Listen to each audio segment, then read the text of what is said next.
సమావేశానికి దృష్టికి తీసుకెళ్ళాలి ఈ విషయాలు అనుకున్నప్పుడు మనము ఏ బిల్లులోనూ మండల స్థాయిలోనూ వచ్చినటువంటి వాటన్నింటినీ అక్కడ రైతులు మేము ఆదేశాలు ఇవ్వడం జరిగింది సార్. మరి నాలుగు సమావేశానికి హాజరవుతున్నారు.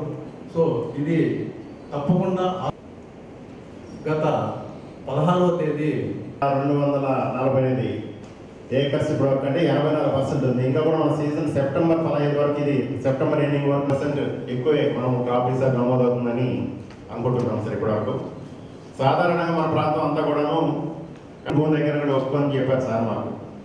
దాన్ని బేస్ చేసుకొని సార్ క్రాప్ మన డైవర్సిఫికేషన్ కాబట్టి ప్రతి సమావేశంలో కూడాను అంతకుముందు మనకు ఆస్కారం ఉంటుంది. కాబట్టి మొట్టమొదటిగా మనం తీసుకున్నట్లయితే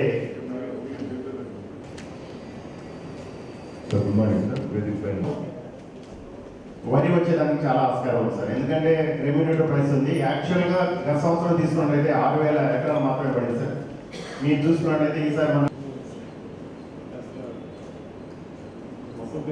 వెళ్ళి ఈ సబ్సిడీ మీద మైక్రో న్యూట్రియన్స్ ఇస్తే బాగుంటుందని మనం పంపాం సార్. లెటర్ పంపడం జరిగింది కమిషనరేట్కి.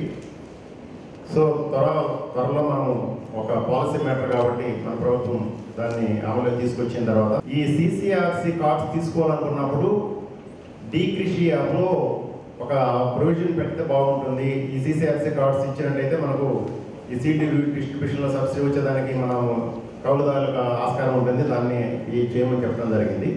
ఇదే విషయాన్ని డీ కృషి యాప్లో కూడాను ఇది ఒక ప్రొవిజన్ క్రియేట్ చేయమని చెప్పాను సార్.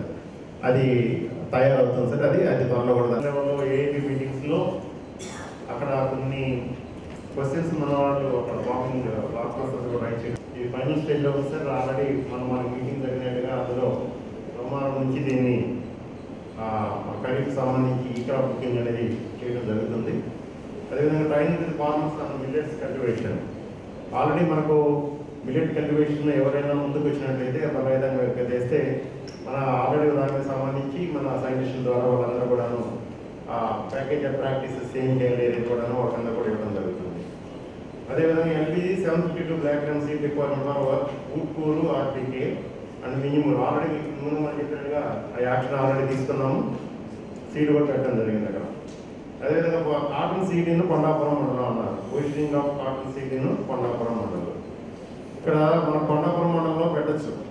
ఇక్కడ పెట్టేదానికి ఏంటంటే ఆర్టీకేల్లో మనము కాటన్ అనేది చాలా కాస్ట్లీ కాబట్టి ఇది మోరోవర్ మన ఏపీ సీడ్స్ ద్వారా చేయాలి. ఇది ఏపీ సీడ్స్ ద్వారా చేసేదానికి మనం అక్కడ సీడ్ అనేది ఒక ప్రాబ్లం ఏమవుతుందంటే మనం ప్యాడీగానే అటుందైతే ప్రాబ్లం ఉండదు. కానీ ఈ కాటన్ సీడ్ అనేది అది సీజన్ అయిపోయిందంటే ప్యాకెట్స్ కూడా చాలా కాస్ట్ కాబట్టి పోతా లేదనే దాంతో సమర్థిస్తున్నారు. సో దీనికి అందరూ కూడా రైతులు కూడా తెలియజేస్తున్నాము. వాళ్ళకి రిక్వైర్మెంట్ ముందుగానే ఇచ్చినట్లయితే ఏ వెరైటీ ఇచ్చినట్లయితే అది మనము ఆ కంపెనీ ప్రైవేట్ కంపెనీస్ అనేది మాట్లాడాలి. వాటితో మాట్లాడి మనము కొండపురంలో కూడా పెట్టించేదానికి ప్రయత్నాలు చేస్తున్నాం. 10 క్వింటాల లెక్కన మనం ఆల్రెడీ ఆ మండలంలో ఈ బ్లాక్ గ్రామ్ ఎక్కువగా పోతుంది కాబట్టి మనం అక్కడ. అదేవిధంగా ఫార్మేషన్ ఇంప్లిమెంట్స్, డ్రిప్, స్ప్రింక్లర్స్ అది ఉద్యాన శాఖ వారు చూస్తున్నారు. ఆల్రెడీ అవన్నీ కూడాను మన ఆర్టీకేల్లో ఆల్రెడీ ఇప్పుడు సమాచారమును ప్రొక్యూర్మెంట్ వరకు ఈఎం మార్కెట్ నెల్లూరు వారికి తెలియపరుస్తున్నారని చెప్పి ఒక ఇష్యూ రావడం జరిగింది. దానికి ఆలోచించుకున్నారు. వారి నేలను పరిశీలించి మరి పరీక్ష చేసి దానికి అనుకూలంగా హార్టికల్చర్ క్రాప్స్ని రికమెండ్ చేస్తున్నాం సార్. మరి ఉద్యాన పంటలని అగ్రికల్చర్ క్రాప్స్తో పోలిస్తే ఎక్కువ దిగుబడి ఆదాయం రైతుకు వస్తుంది కాబట్టి మేము మ్యాక్సిమం హార్టికల్చర్ క్రాప్స్ని ఎక్కువ తీసుకురావడానికి మా డిపార్ట్మెంట్ నుంచి ప్రయత్నం చేస్తున్నాం సార్. అయితే అవి నోట్ చేసుకునేసి తదనుగుణంగా మేము సాల్వ్ చేయడానికి ప్రయత్నం చేస్తున్నాం sir. AP market model agency for procurement of course grains and pulses. మనకి లాస్ట్ సారి ఏపీలో వచ్చేసి జోవారు తర్వాత టర్మరిక్ ప్రొక్యూర్మెంట్ చేయాలి పర్ ఏకర్ అనేసి పర్ హెక్టర్ అనేసి ఎస్టిమేషన్ ఇస్తారు సార్. ఆ ఇన్సూరెన్స్ అన్ని ఇచ్చిన తర్వాత మళ్ళీ మనం విలేజ్ లెవెల్లో ఇంటింటికి వెళ్ళి సర్వే చేసిన తర్వాత దానికి వచ్చిండే వచ్చేసి అరౌండ్ 600 మెట్రిక్ టన్స్ వచ్చేది సార్. దానిలో కూడా మనం 30 క్వింటాల్స్ పర్ ఫార్మర్ అనేది లిమిట్ పెట్టాం సార్. 2 క్వశ్చన్స్ ఉన్నాయి సార్. ఒకటి Kondepi drain and government leave అవ్వాలి. ఈ ప్రపోజల్స్ గవర్నమెంట్కి ఆల్రెడీ పంపిస్తున్నాం సార్.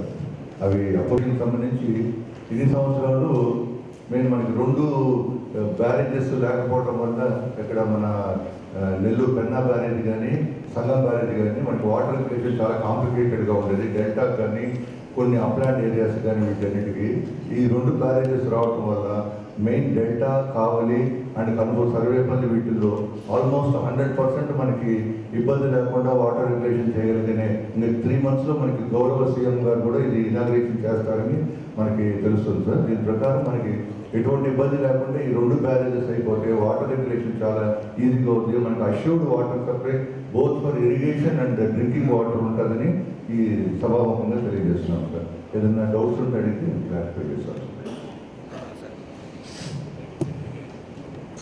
అందరికీ నమస్కారం సార్. ఇప్పుడు మనం ఖరీఫ్లో మనం 186 టన్స్ అయితే ప్రొక్యూర్మెంట్ 3361 ఒకటే అనుకున్నాం సార్. నెక్స్ట్ టైము అది కూడా హెడ్ ఆఫీస్లో పర్మిషన్ తీసుకున్నాం సార్. నెక్స్ట్ ఆ వెరైటీ ఒకసారి అది ప్యాడీ చెక్ చేసిన తర్వాత అది కనుక ఫైన్ వెరైటీ కింద బాగుంది అనుకుంటే అది పర్చేస్ చేయడానికి పర్మిషన్ తీసుకుని నెక్స్ట్ సీజన్కి అది కూడా తీసుకుంటాం సార్. మేడం, నేను గోవూరు మండల వ్యవసాయ సలహా మండలి చైర్మన్. మా దృష్టికి వచ్చిన ఏంటంటే ఈ హిమాలయ డబ్బులు ఈ వాటితో దయచేసి రైతుల ఖాతాలో వేసేదాన్ని మీకు ప్రత్యేక ఏ సీజన్కి సంబంధించి 21-22 అయితే మాకు 300 రైతులకు సంబంధించిన క్లెయిమ్స్ వచ్చినాయి. అవి ప్రాసెస్ కూడా అయినాయండి. అది ఇండెంట్ పెడుతున్నాము. అది రిలీజ్ అవ్వగానే అది కూడా మాకు 22 లక్షల వరకు అయితే క్లెయిమ్స్ మా దగ్గర ప్రాసెస్ అయి ఉన్నాయి. అది రిలీజ్ చేస్తాము. వారంపౌరు గారి జెన్యూన్గా వరి నాటుంటే ఈ క్రాప్ చేయమని చెప్పున్నారు మేడం. కొన్ని అవతవకలు కూడా ఆ పిల్లలు కూడా చేర్చుంటారు. అదొక కారణంగా ఆ పిల్లలందరికీ కూడా మెమోలు ఇవ్వడం జరిగి ఉన్నారు మేడం. వాళ్ళ ఈదన పడి చాలా బాధపడుతున్నారు. గౌరవ కలెక్టర్ గారు కూడా వాళ్ళ విషయం కూడా కొద్ది పరిశీలించండి. రైతుల విషయంలో మాత్రం ఫిబ్రవరి నుంచి మీరు దగ్గర కొద్ది అమౌంట్ చెప్తున్నాను అంటున్నాం. 100 కోట్లలో రైతులు చాలా ఇబ్బంది పడుతున్నారు మేడం. రైతులు ధాన్యం తోలి రకరకాల మాటలు మాట్లాడుతున్నారు. మనమేమో ఆచరణలో రైతు ప్రభుత్వము రైతులకు న్యాయం చేస్తామని మనం ప్రతి మీటింగ్లో చెప్తున్నాము. 4 నెలలు 4,003 వ్యవసాయంలో ఎన్నో వ్యూహాత్మకమైన మార్పులు తీసుకురావాలని మన యువ ముఖ్యమంత్రి జగన్మోహన్ రెడ్డి గారు ఎన్నో కార్యక్రమాలు చేపట్టడం మనందరికీ తెలిసిందే. దాంట్లో ముఖ్యంగా కూడా లేటెస్ట్గా ఆక్వా రంగంలో 10 ఎకరాల లోపు ఉన్న ఆక్వా రైతులకి ఒక యూనిట్ 1.5 రూపాయలకి చెల్లించాలని చెప్పి నిర్ణయం తీసుకోవడం కూడా అందరూ హర్షించే విషయము. పశుసంవర్ధక శాఖలో ఈరోజు ఒక పశువుని ఒక శస్త్రచికిత్స చేయాలంటే మనం హాస్పిటల్ తీసుకోవాలంటే ఎంత వ్యయ ప్రయాసాలకి పడే విషయం మనందరికీ తెలిసింది. దానిని కూడా దృష్టిలో పెట్టుకొని దాదాపు 38 లక్షల రూపాయల విలువ చేసే ఒక అంబులెన్స్ని పెట్టి ఏ రైతైనా సరే పాడి రైతు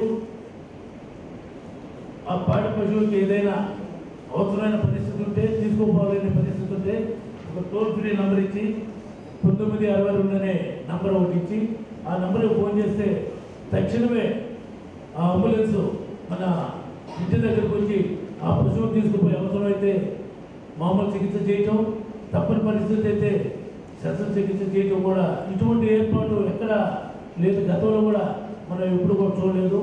కాబట్టి ఇటువంటి మంచి కార్యక్రమాలు చేస్తున్న మన ముఖ్యమంత్రి జగన్మోహన్ రెడ్డి గారికి మనందరం కూడా మన కమిటీ తరఫున కూడా కృతజ్ఞతలు తెలియజేసుకుంటూ ఉన్నాం. కోవూరు షుగర్ ఫ్యాక్టరీని తెప్పించమని ఇందాక ఏబీ మండల ఏబీ నుంచి ప్రపోజల్ వచ్చిందని చెప్పి ఇందాక చెప్పడం జరిగింది. మన ముఖ్యమంత్రి జగన్మోహన్ రెడ్డి గారు 3-man కమిటీని పంపించడం జరిగింది. ఆ ఎక్స్పర్ట్ కమిటీ వచ్చి చూసి ఇది మళ్ళీ ప్రారంభించాలంటే చాలా వ్యయ ప్రయాసాలకి అయ్యే విషయం. ఇంకోటి అది ఫీజిబిలిటీ కూడా కావాలని కూడా నిర్ణయించడం తీసుకుంటుంది. అందుకని మనం చెప్పేది ఏంటంటే ప్రభుత్వం వరిని కొంత మార్పు చేయండి, పంటల మార్పిడి కావాలా అనే ఉద్దేశంతో కూడా ప్రభుత్వం మనందరికీ చెప్తా ఉంది. కాబట్టి ఇక్కడ మనకి డెల్టా ఏరియాలో వరి తర్వాత ఆక్వా తర్వాత చెరుకైతేనే బాగుంటుంది అనేది ఉద్దేశం. దాన్ని మన అగ్ని సెంటర్ ఎక్కువ సెంటర్లో ఒక షుగర్ ఫ్యాక్టరీని ఏర్పాటు చేస్తే బాగుంటుంది అనేది కూడా ఈ ప్రాంత రైతులందరూ కూడా కోరుతా ఉన్నారు. మనం గమనించేది ఏంటంటే వీలైనంత వరకు అగ్ని సెంటర్లో ఒక షుగర్ ఫ్యాక్టరీని ఏర్పాటు చేయమని చెప్పి ఈ సమావేశం ద్వారా మనం కోరుదాం. కూడా పాడి ఆక్వా వ్యవసాయ రంగాల్లో చాలా ముందుకు పోవాలని చెప్పి మంచి ఉద్దేశంతో ఎక్కువ ఖర్చు పెట్టి కూడా మనం ముఖ్యమంత్రి గారు ముందుకు తీసుకుపోతూ ఉన్నారు. కానీ కొన్ని ఇటువంటి చిన్న అపశృతులు దీంట్లో జరుగుతూ ఉన్నాయి. ఇటువంటి అన్నీ కూడా సరిదిద్దాలని చెప్పి సమాజంలో చాలా యాక్టివ్గా ఉన్న మాజీ మంత్రి వైద్య రెడ్డి గారు అన్ని గ్రౌండ్ లెవెల్లో నుంచి చాలా బాగా తెలిసిన వ్యక్తి, అవగాహన ఉండే నాయకుడు.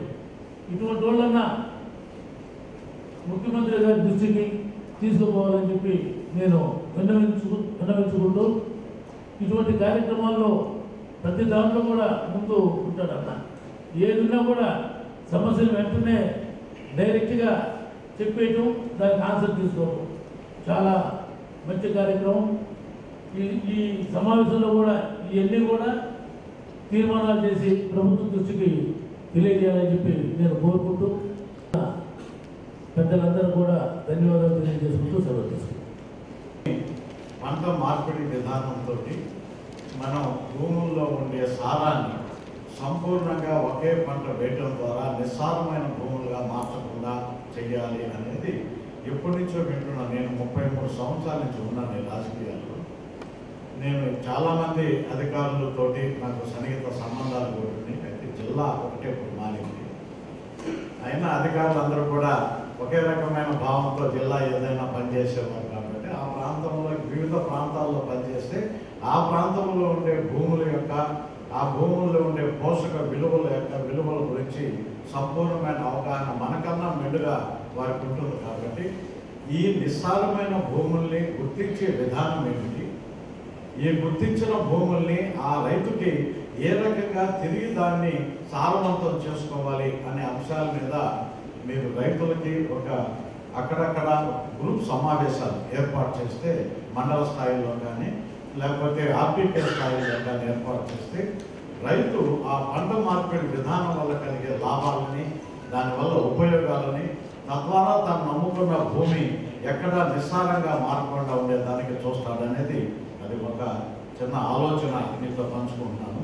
ఈ చాలా పథకాలు మేము మా ఏరియాతో హార్టికల్చర్ మీ అందరికీ తెలుసు. మామిడి మన దగ్గర జాస్తిగా, సపోటా ఈ రెండు జాస్తి. ఈ మధ్యకాలంలో మా ప్రాంతంలో కూడా బత్తాయి ఎక్కువ వేస్తున్నారు, నిమ్మ ఎక్కువ వేస్తున్నారు. ఇలా క్రాప్స్ చూస్తూ ఉంటాం. అలాగే ఈ జామ, హైవాన్ జామ ఒకటి చూస్తూ ఉంటాం. పంట ఒక ప్రాంతంలో ఉండే భూమి స్వభావాన్ని బట్టి, వాతావరణ పరిస్థితులను బట్టి ఒక్కొక్క రకమైన పంటకి అనువుగా ఉంటుంది. అంతేగాని గూడూరులో నిమ్మ ఉంది కదా అని మొత్తం మేమందరం నిమ్మేస్తే, కావాలను కందుకూరు నిమ్మేస్తే నాకు తెలుసు మనకు రాదంత. మళ్ళీ ఉదయగిరి ఇంకా పై ప్రాంతాల్లో పోతే ఏమైనా వస్తుందేమో కానీ ఈ ప్రాంతాల్లో రాదు. తేమ ఎక్కువగా ఉన్న దానివల్ల కాయలో పగులుడు ఎక్కువ ఉంటుంది మన దగ్గర, పక్వానికి వచ్చే దశలు. ఇలాంటి కొన్ని ఇబ్బందులు ఉంటాయి. కానీ ఏ పంట అయినా, హార్టికల్చర్ పంట అయినా, మీరు చెప్పిన డ్రాగన్ ఫ్రూట్ కానీ, ఇంకో జామున్ కానీ, ఏ వెరైటీ అయినా రైతు పండించేదానికి, పంటలో మెలకువలు తెలుసుకోవడానికి, నూతన పద్ధతుల్ని పాటించేదానికి రెడీగా ఉంటాడు. కానీ మార్కెటింగ్ విషయంలో రైతు ఎప్పుడు దగా పడుతున్నాడు. మార్కెటింగ్ అనేది లాస్ట్ దశ రైతుకి. పంటని ఎతగదీసి, పంటని కాపులు తీసుకొచ్చి, కాపులు కాపాడి ఆ పంటని మార్కెటింగ్ తీసుకుపోయేటప్పుడు రైతుని ఈ మార్కెటింగ్ అనే ఒకే ఒక పదం రైతుని పొంగతీస్తున్న మాట. అన్ని రకాల వాటికి ఉంది ఈ problem. Not only in this horticulture అనే కాదు. ఈ మార్కెటింగ్ ప్రక్రియని ఏ రకంగా బలోపేతం చేయాలి, దీన్ని బలోపేతం చేయాలంటే ఒక మార్కెట్ ద్వారా కొనడము ఇది కరెక్ట్ కాదు. అది that is only a temporary pushing అంతే రైతుకి. ఒక ఊతకర్ర లాంటిది, అంతేగాని అదేమి మొత్తం జీవనాధారం కాదు. ఏ ప్రాంతంలో అయినా అమ్ముకోవడానికి వెసులుబాటు మనకి ఇచ్చారు. దానిని రైతుకి, ఆ పంటని రైతు మనం వెబ్సైట్లో పెట్టుకునే విధానం అది ఆర్బీకేల ద్వారా జరగాలి. మీ కన్సర్న్ డిపార్ట్మెంట్స్ కన్సర్న్లో జరగాలి. ఆ పంటకి ఇక్కడ టమోటా 5 రూపాయలు ఉండొచ్చు, పంజాబ్లో 15 రూపాయలు ఉండొచ్చు. అక్కడ వచ్చి వ్యాపారస్తులు ఈ పంటని రైతుకు నష్టం లేకుండా కొనుగోలు చేసి తీసుకుపోయేటట్టుగా రైతుకి ఆ ఫెసిలిటేషన్ అనేది లేకపోతే మనం ఎన్ని రకాలుగా మనం ఈ సమావేశాలు నిర్వహించుకున్నా కూడా దానికి సరైన ఫలితాలు రావు అనేది ఒకటి మనం మాట్లాడుకోవాల్సిన ఆవశ్యకత. వ్యవసాయ సలహా మండలి నుంచి ప్రభుత్వానికి ఒక ప్రతిపాదన కూడా పోవాలి.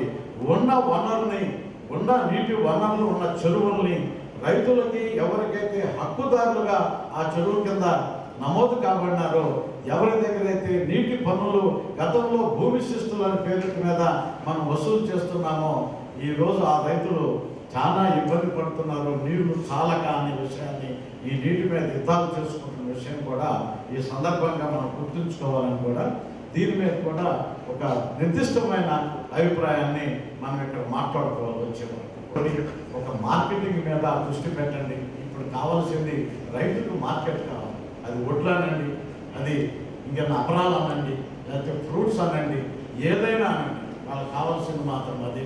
దయచేసి దాని మీద దృష్టి పెడితే మన ఈ సమావేశం యొక్క లక్ష్యం రైతాంగానికి మేలు చేసిన దిశగా ఉంటుందని చెప్పి ఈ అవకాశం ఇచ్చిన మీ అందరికీ కూడా మీరు కోసం ఒక్క మాట చెప్పండి.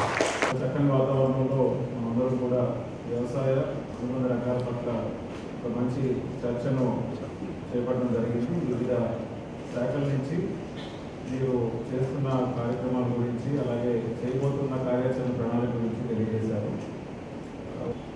క్రియాశీల నిపుణులతో చాలా మంచి సలహాలు కూడా మన శాసనసభ్యులు కానీ చైర్మన్ గారు కానీ ఇవ్వడం జరిగింది. అధికారులు తీసుకోవాల్సిన అంశాలు, ఒకటి ఈ క్రాప్ బుకింగ్ ఖచ్చితంగా టైంకి కంప్లీట్ చేయగలగాలి. మన జిల్లా మిగతా జిల్లాలతో పోలిస్తే కొంచెం వ్యత్యాసంతో ఉంది. మనకి నార్త్ ఈస్ట్ మాన్సూన్ మీద ఆధారపడి పంటలు వేస్తున్నారు కాబట్టి మిగతా జిల్లాల కంటే వెనకబడి ఉండకుండా ముందుగానే ఈ ఎర్లీ ఖరీఫ్ లేదా లేట్ ఖరీఫ్, ఎర్లీ రబీ రకరకాల పేర్లు ఉన్నప్పటికీ మనకి ఉన్న 2 పంటల్ని మనం ఈ క్రాప్లో లెక్కించగలగాలి. వాళ్ళు పంట వేసేటప్పుడు రైతులు ఖచ్చితంగా నాట్లు వేస్తారు, కొంత సమయం తీసుకుంటారు. అలాగే ఇరిగేషన్ నుంచి వాటర్ రిలీజ్ చేసేటప్పుడు దానికి ప్లాన్ చేసుకుని వాళ్ళు వ్యవసాయం చేస్తున్నారు. సో మనకి కొత్తగా జిల్లాలో జాయిన్ అయినప్పటికీ డిపార్ట్మెంట్ ఎంప్లాయీస్ అందరికీ కూడా మీరు తెలుసుకోవాల్సింది, చాలా టైం ఉంటుంది. హార్వెస్టింగ్కి, నాటిన టైంకి చాలా టైం ఉంటుంది. కానీ ప్రతిసారి ప్రొక్యూర్మెంట్ అప్పుడు పంట చేతికి వచ్చిన తర్వాత కూడా ఇంకా ఈ క్రాప్ కాలేదు, రైతులు ఇబ్బంది పడుతున్నారు, ప్రొక్యూర్మెంట్ కావట్లేదు అనే సమస్యలు పునరావృతం కావు. ఇప్పటికి 2 సార్లు మనం ఇదే ఇబ్బంది పడ్డాం. ఇటువంటి సమస్యలు పునరావృతం కాకుండా ప్రతి గ్రామ సచివాలయంలోనూ మన విలేజ్ అగ్రికల్చర్ అసిస్టెంట్స్ కానీ హార్టికల్చర్ అసిస్టెంట్స్ వీళ్ళందరూ కూడా ముందస్తుగానే రైతులకు తెలియజేసి వాళ్ళు ఈకేవైసీ విడిగా ఉండేది ఇంతకుముందు. ఇప్పుడు ఆ సమస్యలన్నీ పరిష్కారం చేయగలిగాం. రాష్ట్రాన్ని నివేదించగానే గౌరవ ముఖ్యమంత్రి గారు సానుకూలంగా స్పందించారు. ఈ క్రాప్ ఈకేవైసీ కలిసి అవుతుంది.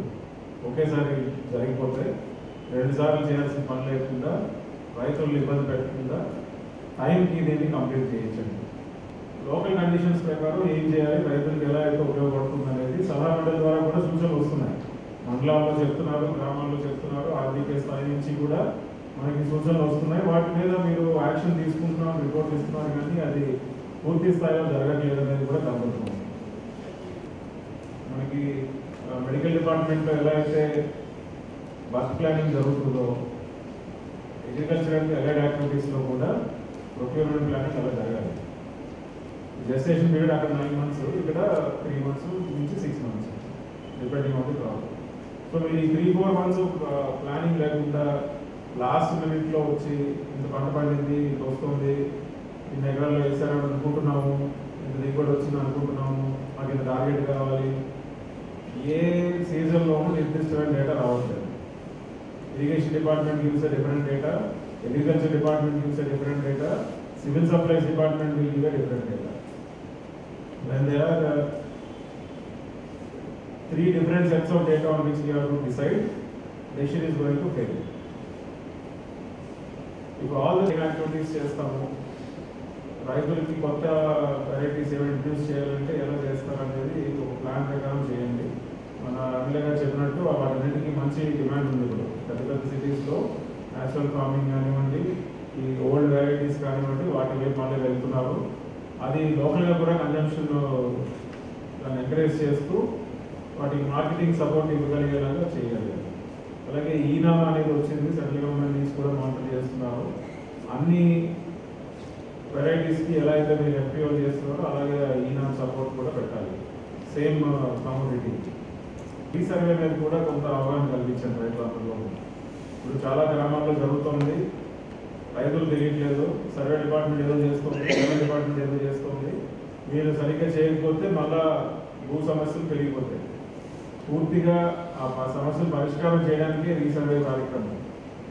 సో కొత్త సబ్ డివిజన్లు వస్తున్నాయి, కొత్త పేర్లు వస్తున్నాయి, దాని తగ్గట్టు నోటిఫికేషన్ రావాలి. పాస్బుక్లు వచ్చే వరకు కూడా ఈ ప్రోగ్రామ్ కరెక్ట్గా జరగాలి. టైం బౌండ్ మేనర్లో చేస్తున్నాం, డ్రైవ్ పద్ధతిలో జరుగుతుంది. సో డిలే లేకుండా చేయాలనే ఉద్దేశంతో వాళ్ళు తొందర పెట్టినంత మాత్రాన్ని క్వాలిటీ తగ్గకుండా రైతుకు అన్యాయం జరగకుండా చూసుకోవాల్సిన బాధ్యత మా అందరి మీద ఉంది. కాబట్టి ఆ కార్యక్రమంలో కూడా అగ్రికల్చర్ అండ్ అలైడ్ యాక్టివిటీస్ చూస్తున్న డిపార్ట్మెంట్స్ అందరూ కూడా భాగస్వామ్యం కావాలి. అన్ని రంగాల్లో కూడా ఆజాదీ కా అమృత్ మహోత్సవ్ అనే ఈ స్పిరిట్ రావాలి. ఇది చేస్తున్న పని ఇంకొంచెం బెటర్గా చేస్తూ టార్గెట్స్ని ఇంకా ఇంక్రీజ్ చేసుకొని దానికంటే బెటర్గా అచీవ్ చేసేలాగా అన్ని డిపార్ట్మెంట్స్ కూడా పనిచేయాలని కూడా ఆశిస్తున్నాను. ఆగస్ట్ 15కి ఈ అంశం ఖచ్చితంగా పరిగణలోకి తీసుకోబడుతుంది. Only based on your performance we will give recognition and awards to all the department people. So right from banks to all the private sector departments, I request all of you to utilize this time. We still have time. So August 15 లోపు మీరు మీ యాక్టివిటీస్లో ఏమేమి complete చేయగలుగుతారు, whatever is the performance that can be reported, please see that it is augmented. ఈ ప్రణాళికలో భాగంగా ఈ credit ప్లాన్లో మనకు 15,000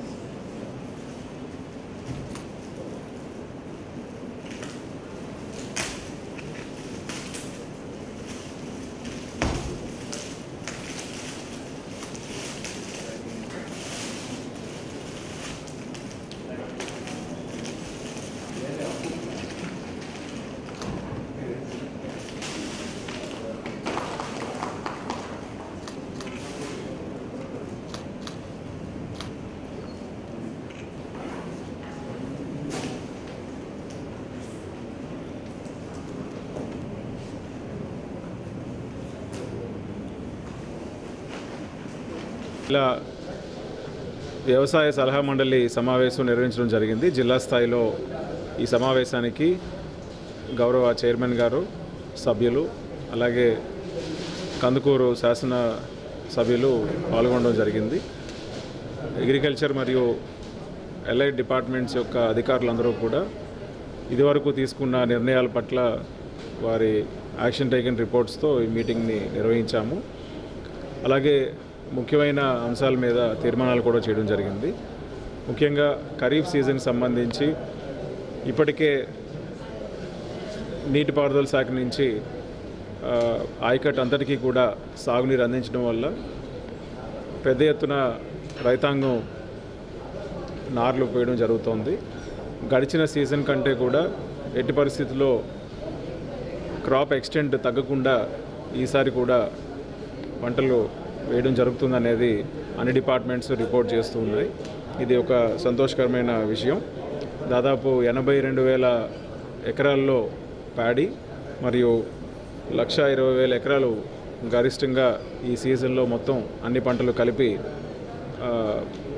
సాగు ఉంటుందని, ఆ సాగు విస్తీర్ణం తగ్గకుండా అన్ని చర్యలు తీసుకోవాల్సిందిగాను టైంకి వారికి కావాల్సిన విత్తనాలు, ఎరువులు ఆర్బీకేల నుంచి అందించాల్సిందిగా కూడా సమావేశంలో తీర్మానం చేయడం జరిగింది.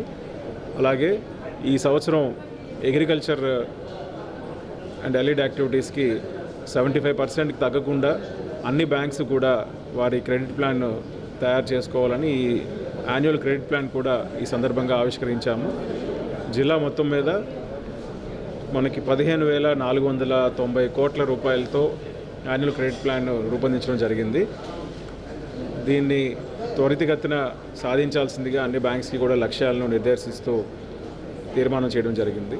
అలాగే గడిచిన సీజన్లో ఎక్కడైతే ప్రొక్యూర్మెంట్ మనకి దాదాపు 5,15,000 మెట్రిక్ టన్నులు ధాన్యం కొనుగోళ్లు జరిగి ఉన్నాయి ఖరీఫ్ మరియు రబీ సీజన్లో. రబీకి సంబంధించిన పేమెంట్స్ కొంత పెండింగ్ ఉన్నాయి. అవన్నీ కూడా త్వరితగతిన రిలీజ్ చేయాల్సిందిగా రాష్ట్ర ప్రభుత్వానికి రిక్వెస్ట్ చేస్తూ తీర్మానం చేయమని సభ్యులందరూ కూడా సూచించున్నారు. దానికి తగ్గట్టుగా కూడా తీర్మానం చేసి రాష్ట్ర ప్రభుత్వాన్ని నివేదిస్తామని కూడా తెలియజేస్తున్నాము. అలాగే ఈసారి ఈ క్రాప్ బుకింగ్కి ప్రాధాన్యత ఇస్తూ రెవెన్యూ మరియు అగ్రికల్చర్ డిపార్ట్మెంట్స్, ఇరిగేషన్ డిపార్ట్మెంటు సమిష్టిగా ఈ క్రాప్ని ఎటువంటి లోపాలు లేకుండా ముందస్తుగానే కంప్లీట్ చేయడానికి కూడా కార్యాచరణ ప్రణాళిక వేసుకున్నాము. దానికి తగ్గట్టుగా ఆ షెడ్యూల్ ప్రకారం జరుగుతుందని గవర్నమెంట్ నుంచి ఇచ్చిన ఈ డీటెయిల్డ్ సర్క్యులర్ కూడా అమల్లోకి తీసుకొస్తూ అన్ని డిపార్ట్మెంట్స్కి దీని మీద ఆదేశాలు ఇవ్వడం జరిగింది. రీసర్వే కార్యక్రమాన్ని కూడా ఎక్కడ గ్యాప్ లేకుండా షెడ్యూల్ ప్రకారం నిర్వహిస్తూ మన జిల్లాలోని ఇప్పటికే ఒక 68 గ్రామాల్లో నోటిఫికేషన్ జారీ చేయడం జరిగింది. రెండవ విడతలో మరో మూడో వంతు గ్రామాలు అంటే ఎవ్రీ 6 monthsకి 1/3 విలేజెస్ కవర్ అయ్యేటట్టుగా నెక్స్ట్ 1.5 yearలో మొత్తం జిల్లాలో ఉన్న అన్ని రెవెన్యూ గ్రామాలు 722 గ్రామాల్లోనూ ఈ రీసర్వే పద్ధతి కంటిన్యూ చేస్తూ కొత్త రికార్డ్స్ని తయారు చేయడానికి అన్ని డిపార్ట్మెంట్స్ కూడా సమాయత్తం అవుతున్నాయి. దీంట్లో రైతులందరూ పెద్ద ఎత్తున పాల్గొనాల్సిందిగాను వారి భూమికి సంబంధించిన వివరాలు అక్కడ వచ్చే ఫీల్డ్ టీమ్కి అందించి ఆ డాక్యుమెంట్స్ అన్నీ కూడా ఇచ్చి హద్దులు చూపించి ఎటువంటి తప్పులు లేని రికార్డుని తయారు చేయడంలో ప్రభుత్వానికి, ప్రభుత్వ ఉద్యోగులకు, ముఖ్యంగా రెవెన్యూ మరియు సర్వే శాఖలకు సహకరించాల్సిందిగా కూడా రైతాంగానికి పిలుపునివ్వడం జరిగింది. ఆ దిశగా డిపార్ట్మెంట్స్ అన్నీ కూడా చర్యలు తీసుకుంటాయని కూడా తెలియజేశారు. అలాగే CCRC కార్డులు రెన్యువల్ చేయడం, వారందరికీ కూడా విరివిగా రుణాలు అందించడానికి కూడా తీర్మానించడం జరిగింది. ఈరోజు మొత్తం మీద అగ్రికల్చర్ అడ్వైజరీ బోర్డు సమావేశం ఒక మంచి వాతావరణంలో గౌరవ ముఖ్యమంత్రి గారు వ్యవసాయానికి ఇస్తున్న ఈ ప్రయారిటీని ప్రజలందరికీ కూడా తెలియజేస్తూ రైతులకు సకాలంలో రైతు భరోసా కానీ, ఇన్పుట్ సబ్సిడీ కానీ, వడ్డీ లేని పంట రుణాలు కానీ ఇవన్నీ కూడా ప్రభుత్వం అందిస్తున్న పథకాలు నేరుగా వారికి చేరవేసే విధంగా ఆర్బీకేను కేంద్రీకృతం చేస్తూ ఈ ప్రభుత్వ పథకాలన్నీ కూడా అమల్లో జిల్లా ముందంజలో ఉంటుందని ఆశిస్తూ దానికి తగ్గట్టుగా అధికారులందరూ కూడా పనిచేయాల్సిందిగా ఆదేశాలు ఇవ్వడం జరిగింది.